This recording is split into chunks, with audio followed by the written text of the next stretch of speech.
Hello student, आप सब कैसे हो। मैं आशा करती हूँ कि आप सब अच्छे होंगे। हाँ जी स्टूडेंट, हम आदिकाल के बारे में पढ़ रहे थे।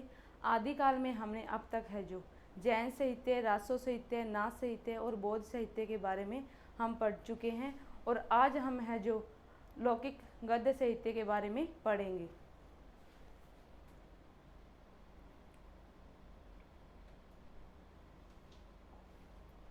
लौकिक गद्य साहित्य, पहले हमने है जो लौकिक पद्य साहित्य के बारे में पढ़ा था। आज हम है जो लौकिक गद्य साहित्य के बारे में पढ़ेंगे। लौकिक गद्य साहित्य में जो रचना है राहुलवेल रचना, जिसके लेखक है रोड़ा कवि, और रचना काल है इसका 10वीं शताब्दी। इसमें क्या है कि ये जो राहुलवेल रचना है जो रोड़ा कवि के द्वारा रची गई है, और ये जो रचना है सर्वप्रथम शिलाओं पर रची गई। शिलाओं मतलब बड़े बड़े पत्थर पे है जो वो रची गई थी ये रचना।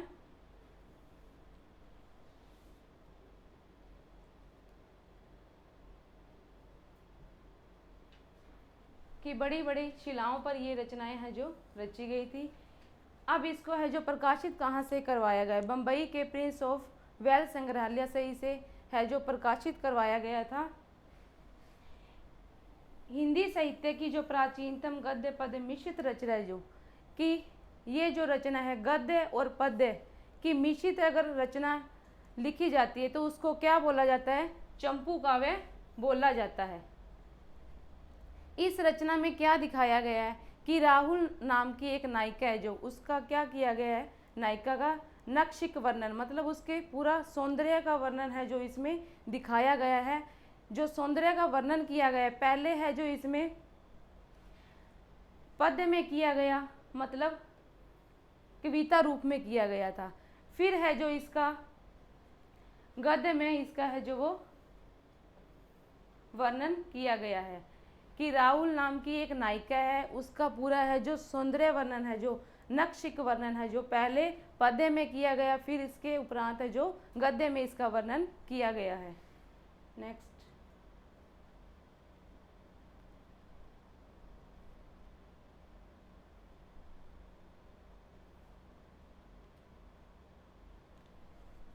हिंदी में जो नक्शिक वर्णन की जो परंपरा है, राहुल वेल की जो रचना है इसी से ही शुरू हुई मानी जाती है।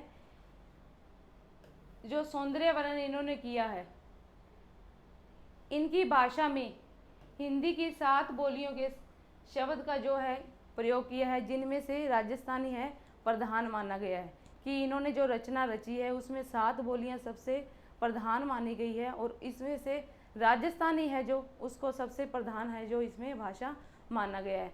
और इसको जो कहाँ पे आपको ये है जो रचना अभी भी सुरक्षित रूप में मिलेगी, मुंबई के म्यूजियम में अभी भी आपको है जो ये रचना सुरक्षित मिलेगी।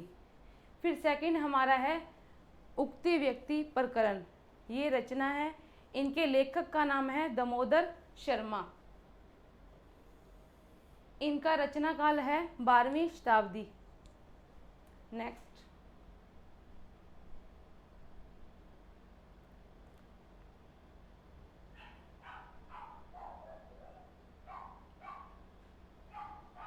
यह जो रचना है बनारस के आसपास के प्रदेश में संस्कृति और भाषा पर प्रकाश है जो वो डाला गया है।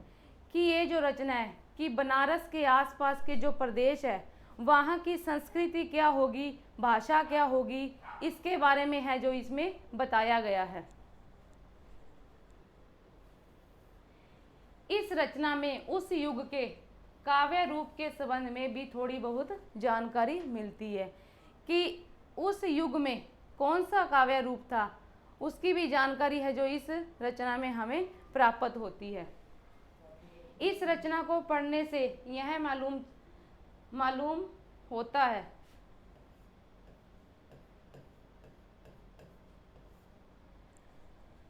कि उस समय के गद्य पद्य दोनों काव्य में तत्सम शब्दावली। अब ये क्या है तत्सम शब्दावली, ये है संस्कृत के कुछ शब्द होते हैं तत्सम, एक होता है तत्सम, एक होता है तद्भव। तत्सम शब्द वो होते हैं जैसे मतलब घी को क्या बोलते हैं संस्कृत में, घृत।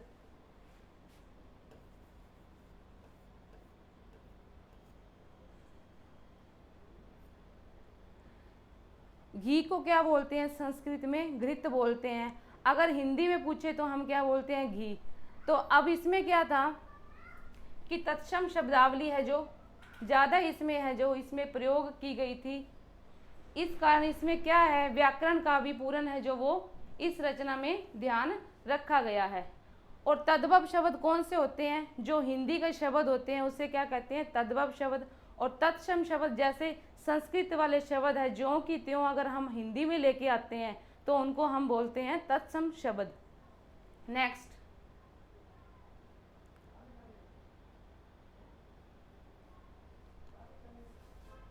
फिर है हमारा रचना है वरण रत्नाकर। वरण रत्नाकर जो रचना है उनके लेखक है ज्योतिश्वर ठाकुर। इसका रचना काल है 14वीं शताब्दी। और ये किन्होंने माना है रचना काल इनका 14वीं शताब्दी? आचार्य द्विवेदी के अनुसार है। ज्योतिश्वर ठाकुर है जो, इन्हें मैथिली भाषा के ये है जो कवि थे। इस रचना का प्रकाशन है जो डॉक्टर सुनीति कुमार चटर्जी व पंडित बबुआ मिश्र के द्वारा बंगाल एशियाटिक सोसाइटी के माध्यम से करवाया गया। अब इसको बस इतना याद करना है कि इसका प्रकाशन है जो वो कहाँ से करवाया गया? बंगाल की एशियाटिक सोसाइटी के माध्यम से करवाया गया। इस रचना की भाषा शैली को देखने से यह एक क्या लगता है? शब्दकोश। शब्दकोश मतलब एक डिक्शनरी, मतलब एक शब्दों का मतलब होता है, इसमें शब्दकोश सा है जो प्रतीत होता है। यह मैथिली हिंदी में रचित एक गद्य पुस्तक है। गद्य मैंने आपको बताया था कि जिसमें नॉवल, नाटक, उपन्यास, कहानियाँ, जितनी भी ये रचनाएं हैं वो किस में आएंगी? गद्य में आएंगी। और पद्य क्या होता है? पद्य जिसे पोइम, कविता जो होती है वो पद्य में आएंगे। कि यह मैथिली हिंदी में रचित एक क्या है? गद्य की पुस्तक है। इसे मैथिली का विश्वकोश भी कहा जाता है। मैथिली भाषा का जो क्या है, इसे विश्वकोश भी कहा जाता है। नेक्स्ट,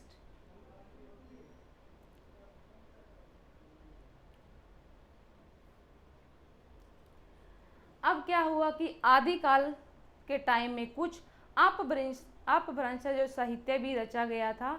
सबसे पहले है जो अपभ्रंश के कवि कौन माने जाते हैं? स्वयंभू देव।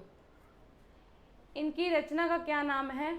पौंचर्यो, रिठनेमी चर्यो, स्वयंभू छंद, पौंचर्यो, पंचमी चर्यो। इनका स्थिति काल 8वीं शताब्दी निर्धारित किया जाता है। पौंचर्यो रचना में क्या दिखाया गया है कि पौंचर्यो जो इनकी रचना है उसमें भगवान राम के चरित्र का जो है इसमें वर्णन किया गया है। फिर क्या है कि डॉक्टर भ्यानी ने अपभ्रंश की रामायण कथा है, इनकी रचनाओं को क्या बोला है? पौंचर्यो जो रचना है, इस रचना को डॉक्टर भ्यानी ने क्या कहकर बोला है? अपभ्रंश की रामायण कथा। और स्वयंभू को क्या बोला है डॉक्टर भ्यानी ने? अपभ्रंश का वाल्मीकि। अब आपको प्रश्न ऐसे आएगा कि डॉक्टर भ्यानी ने स्वयंभू को क्या कहकर पुकारा है? अपभ्रंश का वाल्मीकि। और इनकी पौंचर्यो जो रचना है इसको भ्यानी ने क्या कहकर पुकारा है? अपभ्रंश की रामायण। इस तरह से आपको है जो क्वेश्चन पूछे जाएंगे। सेकंड है इनकी रचना रिठनेमी चरित। इस रचना में क्या दिखाया गया है? कृष्ण का चरित्र दिखाया गया है। इनको अपभ्रंश का प्रथम महाकवि भी बोला जाता है। अगर आपसे पूछा जाए कि अपभ्रंश का प्रथम कवि है जो किसे बोला जाता है, तो स्वयंभू देव को बोला जाता है। इसमें यहाँ भी लिखा हुआ है अपभ्रंश का प्रथम महाकवि स्वयंभू देव। नेक्स्ट,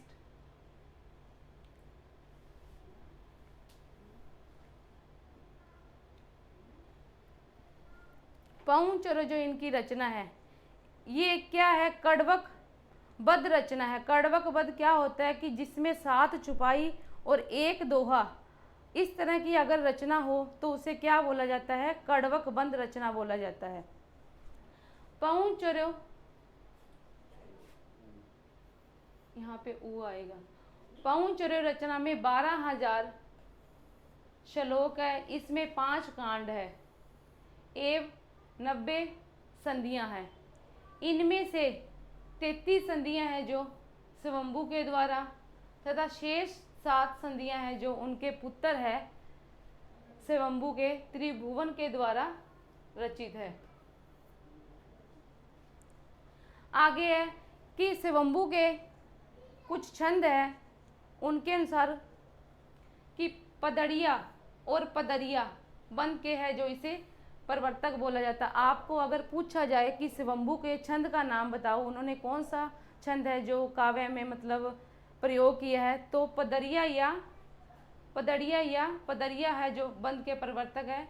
चतुर्मुख नाम के कवि माने जाते हैं। वैसे है जो स्वयंभू को माना जाता है, पर इन्होंने पदरिया बंद के प्रवर्तक चतुर्मुख नामक कवि है जो वो माने गए हैं। पुष्पदंत सेकंड हमारा है पुष्पदंत। पुष्पदंत की जो रचनाएं हैं वो महापुराण, जयकुमार चरु। इसमें जयकुमार चरु है जो इसमें किसका वर्णन दिखाया गया है, नागकुमार का चरित्र दिखाया गया है। थर्ड है जसहर चरु। जसहर चरु में किसका वर्णन दिखाया गया है, यशोधरा का चरित्र दिखाया गया है। फोर्थ है कोश ग्रंथ।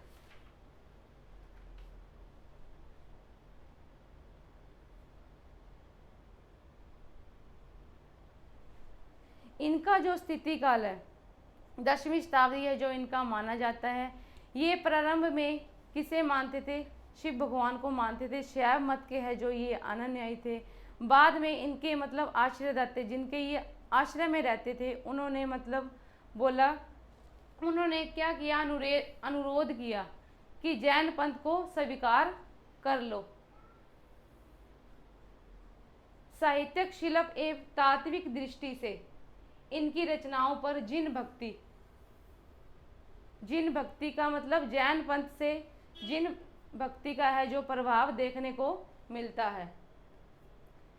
इनकी महापुराण रचना में, इनकी सेकंड जो रचना है महापुराण, इस रचना में 63 महापुरुषों की जो जीवन घटनाओं का वर्णन हमें मिलता है। ये आपसे पूछा जाएगा कि महापुराण रचना है जो उसमें कितने महापुरुषों के जो जीवन के बारे में जो दिखाया गया है, 63 महापुरुषों के बारे में।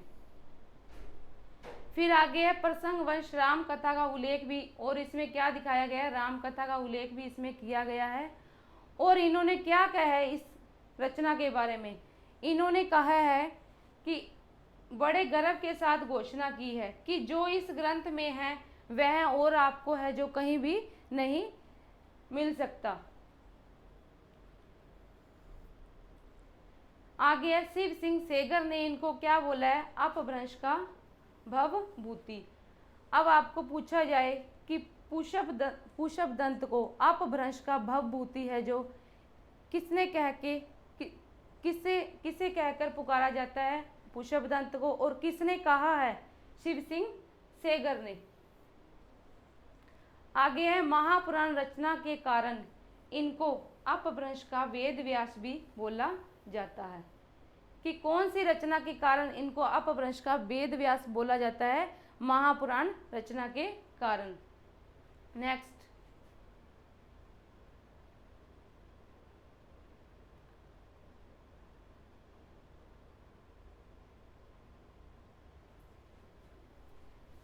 फिर है धनपाल की रचना है भविष्यत कहा। इनका स्थिति काल है 10वीं शताब्दी। पाश्चात्य डॉक्टर विटरनित्ज महोदय ने इस रचना को रोमांटिक महाकाव्य कहा है। कौन सी रचना को रोमांटिक महाकाव्य कहा जाता है, धनपाल की भविष्यत कहा रचना है उसे क्या बोला जाता है, रोमांटिक महाकाव्य। फिर है अब्दुल रहमान की रचना है संदेश रसक। इनका स्थिति काल है जो 12वीं शताब्दी के उत्तरार्ध का एवं 13वीं शताब्दी के पूर्वार्ध काल है जो निर्धारित किया गया है इनकी रचना का। संदेश रासक जो है एक खंड काव्य है। जिसमें क्या दिखाया गया है, विक्रमपुर की एक वियोगिनी, मतलब एक दुखी नारी के बारे में इसमें है जो वो जिक्र किया गया है। इनको और क्या बोला जाता है, एदमान के नाम से भी है जो इसे जाना जाता है। अब्दुल रहमान का ये नेम है। ये किसी भी भारतीय भाषा में रचना करने वाले हैं जो प्रथम मुसलमान कवि माने जाते हैं, कि भारतीय भाषा में रचना करने वाले प्रथम मुसलमान कवि है जो कौन है, अब्दुल रहमान। संदेश राशक श्रृंगार काव्य परंपरा के सर्वप्रथम रचना भी मानी जाती है, कि श्रृंगार परंपरा की जो सर्वप्रथम रचना है वो कौन सी है, संदेश राशक। नेक्स्ट,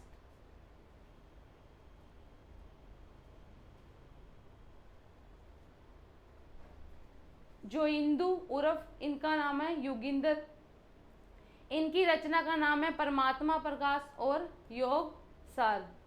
इनका स्थिति काल 6वीं शताब्दी निर्धारित किया जाता है। 6th रचना है हमारी राम सिंह। राम सिंह की रचना है पाहुड़ दोहा। इनका स्थिति काल है जो 11वीं शताब्दी है जो वो निर्धारित किया गया है। इन्होंने क्या कहा है कि इस रचना में इंद्रिय सुख, अन्य संसारिक सुखों की निंदा की गई है, कि हमारा जो इंद्रिय सुख होता है और अन्य जो संसार में सुख होते हैं उसकी क्या किया गया, निंदा की गई है, तथा त्याग और आत्मज्ञान मतलब की अनुभूति को महत्व दिए। मतलब हमें क्या करना चाहिए, ज़्यादा से ज़्यादा त्याग करना चाहिए, आत्मज्ञान की अनुभूति प्राप्त करनी चाहिए, हमें इसको है जो ज़्यादा महत्व दिया गया है। नेक्स्ट,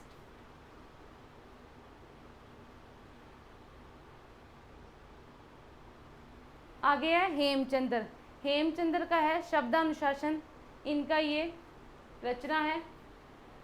इनका स्थिति काल है जो 12वीं शताब्दी माना गया है। इसमें क्या दिखाया गया है कि गुजरात के सोलंकी राजा सिद्धराज जयसिंह और उनके भतीजे कुमारपाल के आश्रय में ये क्या रहते थे, कि जो हेमचंद्र है वो कहाँ रहते थे, गुजरात के सोलंकी राजा सिद्धराज जयसिंह और उनके भतीजे कुमारपाल के आश्रय में रहते थे। इनकी रचना सिद्ध हेमचंद्र शब्दानुशासन है जो एक बड़ा भारी है, जो व्याकरण ग्रंथ है। ये क्या है, ये एक व्याकरण ग्रंथ है। इसमें है जो क्या है, संस्कृत, प्राकृत, अपभ्रंश तीनों भाषाओं का समावेश है जो इसमें किया गया है। अपभ्रंश के उदाहरणों में इन्होंने पूरे दोहे पद है जो उद्धृत किए हैं, यथा भला हुआ जू मार्या बहनी मारा कत्तू, लजेज तू वयसी अहू जही भग्गा घरु एतू। नेक्स्ट,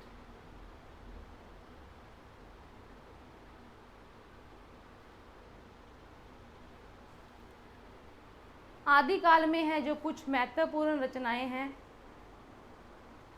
फर्स्ट है प्राकृत प्रकाश, ये किसके द्वारा लिखी गई है, बरुच्ची के द्वारा। सेकंड है पृथ्वीराज विजय, ये किसके द्वारा लिखी गई है, जयनायक के द्वारा। इसमें से हम है जो कुछ एक रचनाएं करेंगे। फिर है कुवलय माला। कुवलय माला जो रचना है वो है अघोतन सूरी की रचना है। और कुवलय माला जो रचना है ये क्या है, आदिकाल का एक प्राचीनतम गद्य ग्रंथ है जो वो माना जाता है। फिर है संयम मंजरी। संयम मंजरी है जो महेश्वर सूरी की है। फिर है संत कुमार चरयू, ये है हरिभद्र सूरी की है। नेक्स्ट,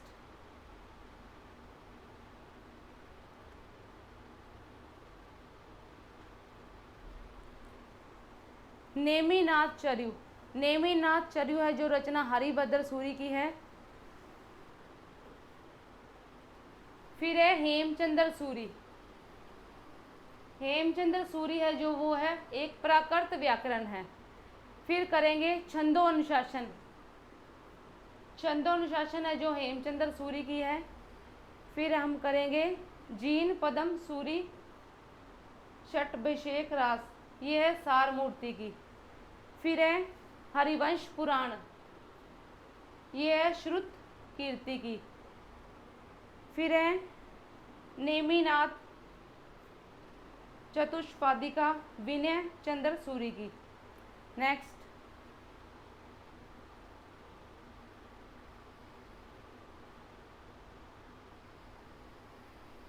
इनमें से करेंगे हम जीन दत्त चरित है जो लखन की है। फिर है पद्म पुराण, ये रेदू की है। फिर है पांडव पुराण हरिवंश पुराण, ये है यश कीर्ति की।